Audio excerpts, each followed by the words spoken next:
আমি পায়েল। খুব ছোটবেলার কয়েকটা কথা আজও চোখে ভাসে, আজও কানে ভাসে, আজও মনের ভেতরে আনন্দ জাগায়। আমি পায়েল। ছোটবেলায় আমার বাড়ির উঠানে একটা মহানিম গাছ ছিল। ছোট ছোট বেগুনি বেগুনি ফুল ফুটতো বসন্তের সময় আর এই বৈশাখ বেলাতে। আমরা বোনেরা ওই গাছের নিচে শিকড়গুলো এঁকে বেঁকে চলে গেছে তার ফাঁক করে পুতুল খেলতাম। খুব সুন্দর জীবন ছিল আমাদের বাড়ির। বাবা ডিউটি থেকে ফিরতো, আমরা ছোটবেলায় খেলা খেলতে খেলতে বাবা ফিরে আসার পর মা ডাকতো খেতে আসার জন্য। আমরা হাত পা ধুয়ে সুন্দর করে একসাথে খেতে বসতাম দুপুরবেলা। আবার বাবা টাইম হলে ডিউটি চলে যেত। সকাল থেকে সন্ধে পর্যন্ত আমরা খেলতাম। স্কুলের টাইমে স্কুলে যেতাম, স্কুল থেকে ফিরে এসেই খেলতাম। তো ওই মহা নিম গাছটায় অনেক পাখি বসতো, ছোট ছোট, মধু খাওয়ার জন্য। তবে কোনো পাখি বাসা করতো না।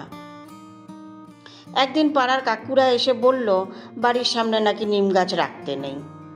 বাবাকে অনেকবার বলেছে, কিন্তু আমার বোনেরা বা আমি কোনোদিনও চাইনি নিম গাছটা কাটুক।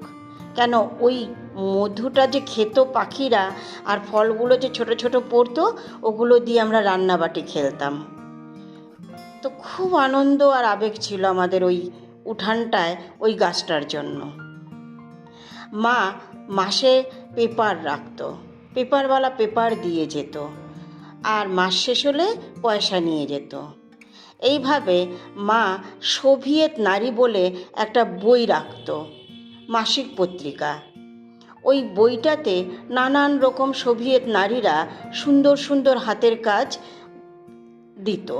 আমার মা অবশ্য তখন খুব একটা কাজ জানতো না, কিন্তু ওই বই দেখে অনেক কিছু শিখেছিল মা।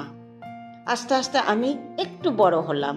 মায়ের ওই হাতের কাজগুলো দেখে আমার খুব ভালো লাগলো। মায়ের সাথে সাথে আমিও শিখতে শুরু করলাম। শিখলাম ওই সোভিয়েত নারী বইটা দেখে দেখে। আস্তে আস্তে বেশ কিছু বছর ওই বইটা কিনতে কিনতে আচমকা পেপারওয়ালা এসে বলল, না, বইটা আর এখন আসে না। যে এজেন্ট নিত সে এখন আর দেয় না। বইটা আর পেলাম না। পাড়ার কাকুরা আমাকে গান গাইতে নিয়ে যেত। তখন আমার 7 থেকে 8 বছর বয়স। আমি পাড়ায় গান গাইতাম সুন্দর করে। ওই ছোট ছোট মিটিং হতো কাকুদের, ওই মিটিংয়ে মা আর আমি যেতাম। তো আমার একটা ছোট্টবেলার একটা গান মনে আছে, সেই গানটা আজও কানে ভাসে। জানি না গানটার মধ্যে কি ছিল, কিন্তু আমি আজ অনেক বড়, কিন্তু গানটা আমার আজও কানে ভাসে। তো আমি 2 লাইন গিয়ে শোনাচ্ছি গানটা। ওরা আমাদের গান গাইতে দেয় না, নিগ্র ভাই আমার পাল রূপসান। আমরা আমাদের গান গাই, ওরা চায় না, ওরা চায় না, নিগ্র ভাই আমার পাল রূপসান। তো এতটুকুই মনে আছে আমার গানটার। সত্যি সেই গানটা কত সুন্দর। তো পাড়ার এক পিসি, মানে আমার খুব কাছেরই পিসি, নিয়ে যেত পিসার হাত ধরে। পিসা নিয়ে যেত যেখানে মিটিং হতো, সেখানে পিসার হাত ধরে গানটা গাইতাম। আস্তে আস্তে মা যেতে মানা করে দিল, যাস না, বড় হচ্ছিস। যাওয়া বন্ধ হয়ে গেল। তারপরে আমার নতুন জীবন শুরু হলো। আর পিসাদের সাথে গান গাইতে যেতাম না। কিন্তু ছোটবেলার শৈশবগুলো এত সুন্দর, এত মিষ্টি ছিল, বলার মতো না। কত আপনত্ব ছিল আমাদের প্রতিটা মানুষের মধ্যে। আর এখন আমরা কেউ কাউকে চিনি না। যত যুগ এগোচ্ছে আমাদের সম্পর্ক যেন দিন দিন ভেঙে চুরমার হয়ে যাচ্ছে। খালি হিংসা আর হিংসা, কে কত এগিয়ে চলতে পারি হিংসামি করে। সত্যি শৈশব বড় আনন্দের জিনিস, আজও যে ভুলতে পারি না। সন্তানদেরকে গল্প করে বলি আমরা এই রকম ছিলাম, আমরা ওই রকম ছিলাম, আমাদের সন্তানরা ভাবতে থাকে সত্যি আমার মায়েদের জীবনগুলো কত সুন্দর ছিল, আর আমরা খালি এখন হিংসা আর হিংসা দেখি।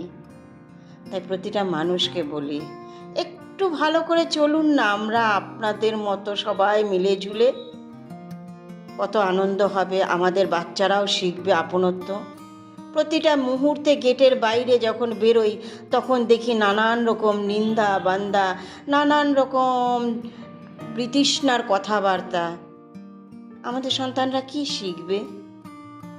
আপন বলতে কে? আমরা কাছে পিঠে যারা আছি তারাই তো।